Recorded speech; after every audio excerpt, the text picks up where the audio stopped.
What's going on? Welcome back to Off the Schneid. Today we're going to take a look at the Baltimore Ravens. Go through their lineup. We're post-free agency. There's still some deals trickling in, still some trades trickling in, stuff like that. But for the most part, NFL teams are shifting their focus, looking towards the NFL draft in a few weeks here. Taking a look at their draft capital, they've got an absolute ton. They've got a lot of good picks that they can, potentially move around the draft if they like. They can move up, down, whatever they want to do. That's a bevy of picks in the fourth round. They have 9 total inside the top 150. So they definitely have the capital to make some moves and to make some noise come draft day if they choose to do so. We'll see what happens because the Ravens as a franchise definitely aren't afraid to do so, as we've seen in the past. And I do feel like we will see them make some moves, and we'll see what I mock them to do in my mock draft, which will come out about a week before the draft. So keep your eyes out for that. All right, so let's jump into it. Starting off at quarterback, we got Lamar Jackson. I'm a big fan of Lamar Jackson, always have been. If you watch this channel, I've never dogged the guy. I don't know why anyone ever thought he should be a wide receiver. It just doesn't make sense. The dude's, won a Heisman, won an MVP in the NFL. As always, I'm still sticking with it. I was saying this last year, I think maybe even the year before, but Greg Roman is still my biggest concern with this offense. And I think he got a bit of a free pass last year because of all the injuries. And the team still did produce reasonably well. They just didn't get to where they wanted to go. But at some point, Greg Roman's going to run out of excuses, and I feel like they're going to have to make a change. So we'll see what happens. But, for now, it's still Greg Roman, and it's still a Lamar Jackson-led offense, and he's due to get paid after this season at a minimum. He doesn't seem to be in a rush to get that deal done. I think, there's no real need. I think he knows he's going to get paid regardless. Even if he does suffer some sort of major injury, he's still going to get a reasonably, well-paying contract, that's for sure, considering, we're just seeing salaries go up and up and up. So I think he's just playing the waiting game, and, he knows he's going to get paid regardless. They've got a very quality backup, as we found out last year, in undrafted free agent Tyler Huntley. He played well when he did come in and have to spell Lamar Jackson. We got hurt at the end of the season there. So they're more than fine at quarterback, and they're very similar players. So there's nothing to worry about there as of right now. Running backs, obviously, they got bit horribly. This whole team did really, but the running back position especially, J.K. Dobbins, Gus Edwards, and Justice Hill all suffered year-ending injuries. They will all be back. Tyson Williams is still there. McCreary's still there, as depth guys. We didn't really see, a lot of people thought that Tyson Williams was going to be that guy. I didn't particularly ever think that, but it was out of necessity. So I guess the opportunity was there. He just never really worked out for him. And they kind of replaced him through free agents and stuff like that. Devontae Freeman, Lev Bell, that kind of thing. But J.K. Dobbins is going to be the guy here, and Gus Edwards is still going to have a role. So it's kind of a two-headed backfield, much like it was 2 years ago when they were both healthy. I think it'll be very similar. J.K. Dobbins has a shot to be a 1,000-yard rusher. We'll see how it works out. But in my opinion, they're okay at running back. If they do want to add one late, sure, but it's not a real necessity, and it's not the end of the world if they leave the draft without a running back. Fullbacks are in a great spot. Patrick Ricard's still there. He got paid. Ben Mason was a 5th-round pick last year. So they're more than set at fullback, and they do run, an offense with a fullback, which is kind of a dying breed. It's only available for certain teams and certain offenses. Obviously, Kyle Shanahan-style offenses run with a fullback, and, Mike McDaniel's in Miami runs with Alec Ingold there. So, it's a dying breed, but I don't mind that they have a couple guys like that. And Ricard showed some hands. He's a big guy, can play on defense if you need him. Regardless, he's just a quality football player. Move over to tight ends. Obviously, Mark Andrews is we'll call it top 3 safely, easily. He's a top 3 tight end in the league.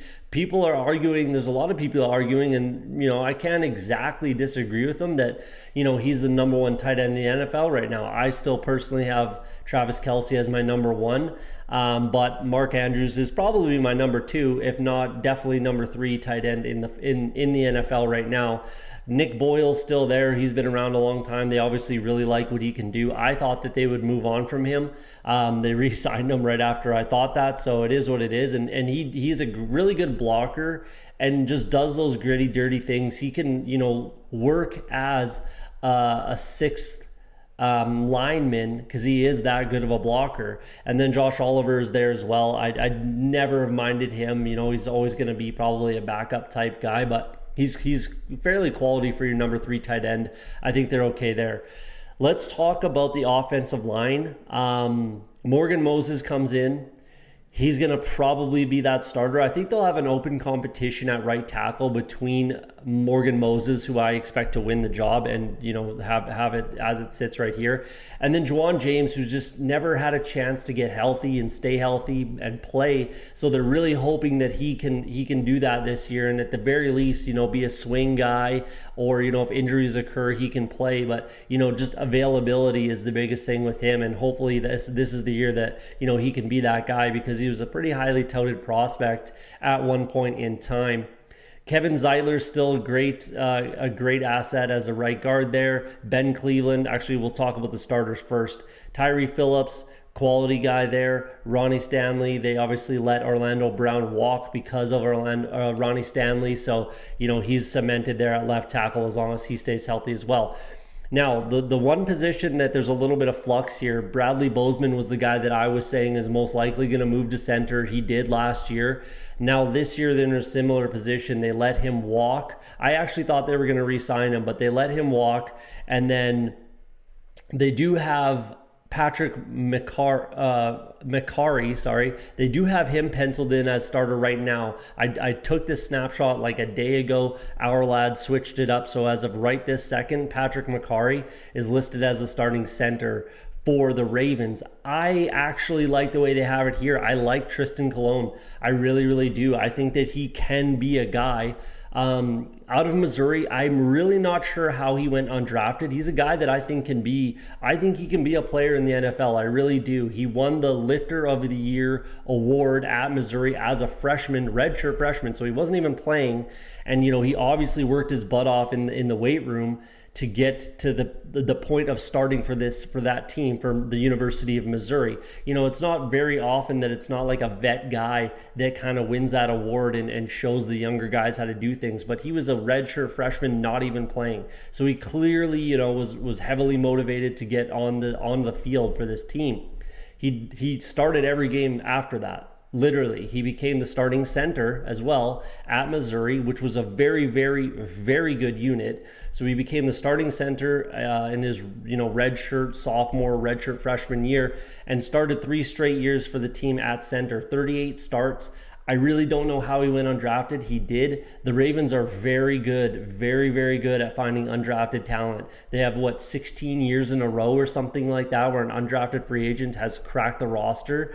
And, he didn't, but I think he can this year, and he'll have a shot to play. I think he'll have a shot to start. I really do, because Patrick McCarry is very valuable as, he can literally play anywhere on this line, literally. Right tackle, left tackle. He was a left tackle in college, played a bunch of right tackle as well. You could obviously swing him inside because he has played center for this team. Obviously, he's okay playing guard as well. Ben Powers is a quality backup. Ben Cleveland is a quality backup. Juwan James, like I said, is there as well. So they have a very quality, in my opinion, they have a very quality offensive line. I think it's a little underrated. And I think Tristan Colon can be that guy. So I don't want to spend too much time on the offensive line, but there you go. That's what I think of it. Wide receivers, I think, are in a very good spot. I thought they might move on from Miles Boykin finally, but he is cheap. There's really no contracts at this point on this roster that, they need to shed. They have some room. Obviously, I think they used a little bit of it with Morgan Moses. I don't know exactly what it looks like right this second, but they're more than fine as far as the salary cap is concerned. I think Hollywood Brown is that number one kind of guy. I wouldn't call him like an alpha, but he's a number one wide receiver on this this team. I really like Rashad Bateman. I think that he's a very quality number 2.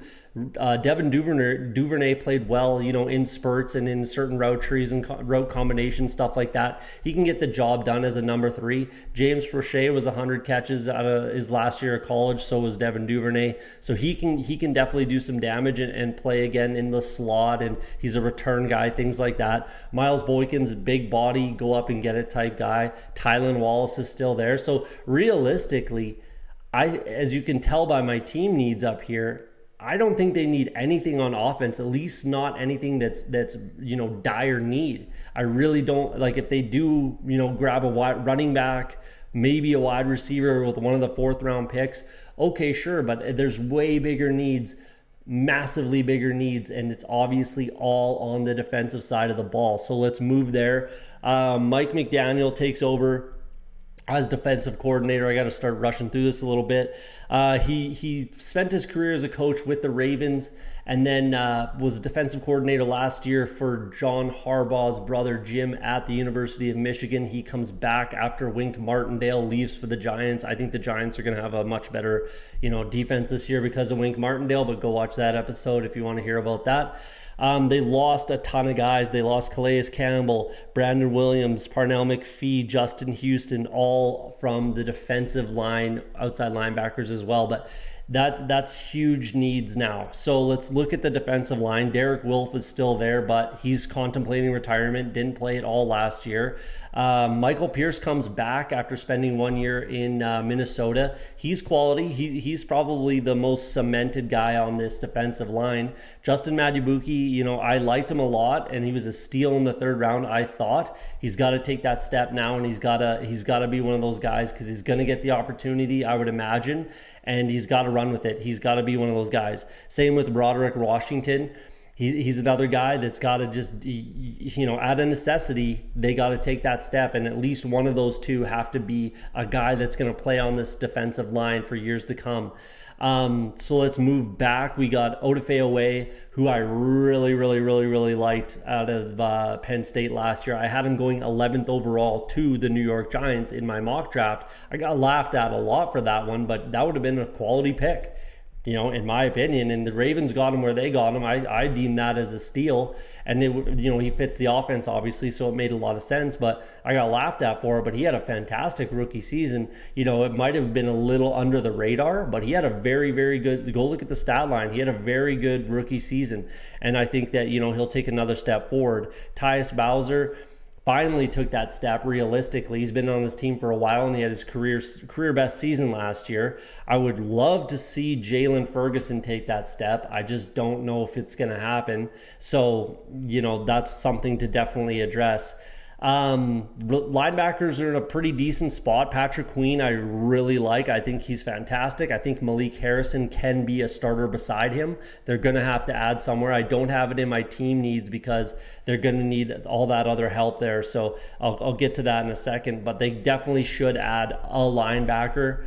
With one of the 4th round picks, maybe the 6th, something like that. I think that Patrick Queen and Malik Harrison can play, 2 to 3 downs, every game for this team as long as they're healthy.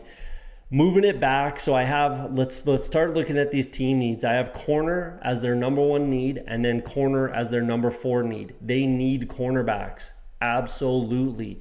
Marcus Peters was, fantastic. He was, it might still be, but he was a phenomenal corner. Don't get me wrong. The dude has 31 interceptions and 6 touchdowns in his career, which is phenomenal. He's fantastic. I'm not trying to dog Marcus Peters here, but he's 29 years old, had a torn ACL last year. He might lose a step. Same thing with Marlon Humphrey, still very good, still very young. Torn pec, not the end of the world for a corner. He can definitely come back from that, and like I said, he is still young, so that's fine there. But they're gonna need some depth guys behind them. And if Marcus Peters isn't that guy anymore, they're going to need a starter. So I think, 2nd round, 3rd round, maybe even the 1st round, we'll see. A lot of people are mocking Linderbaum, the center, in their 14th overall selection there. I could see that if they're not comfortable with Patrick McCarr and Tristan Colon, but If not at 14, depending on who's there especially, I'm looking at cornerback. DBs are in an okay position. And again, let's stick with corners for a second because that's all they have. Marlon Humphrey and Marcus Peters is realistically all they have right now. I wouldn't trust any of those other guys. They're listed on the depth chart here to play meaningful snaps for my team. I certainly would not. So they will, and they need to, and they absolutely will address it with 2, 3, 4 of these selections in their draft. Again, 9 in the top 150. They're going to get some quality players.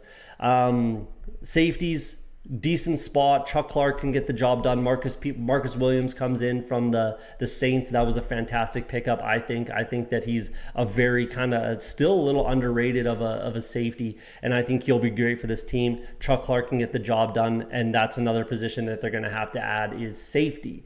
Again, just a depth guy, 4th round pick, something like that. Brandon Stevens is their 3rd round pick last year, so that's okay. But I would add one guy in the secondary at safety. Edge and defensive line is just what they're going to need. They lost a lot of guys. Like I said, Parnell McPhee, Justin Houston was 2nd on this team in sacks last year. They didn't get after the quarterback enough. Tyus Bowser, hopefully if he just stays where he's at, Odafe Away takes a step forward, but they're absolutely going to have to address that in this draft with, again, multiple picks. They're going to have to grab at least 2 guys, 2 edge rushers, outside linebackers, whatever you want to call them, to get after the quarterback. And that defensive line is hurting as well. So I don't know, maybe, there's a lot like Deontay Wyatt, a guy like that is a guy that I really like. Travis Jones, maybe someone like that. They're going to have to add for that defensive line, and then outside linebackers and cornerbacks. If I'm the Ravens, realistically, I probably invest all of my draft capital in my defense. I really do. They're fine on the offensive line. They can get by. They're fine at every position, every skill position on offense. Defense needs some help, and they need to absolutely address that and get them that help in the draft. So there you go. Let me know what you think in the comments. There's your breakdown, draft needs, everything like that, depth chart, everything you need to know for the Baltimore Ravens for the 2022 NFL season.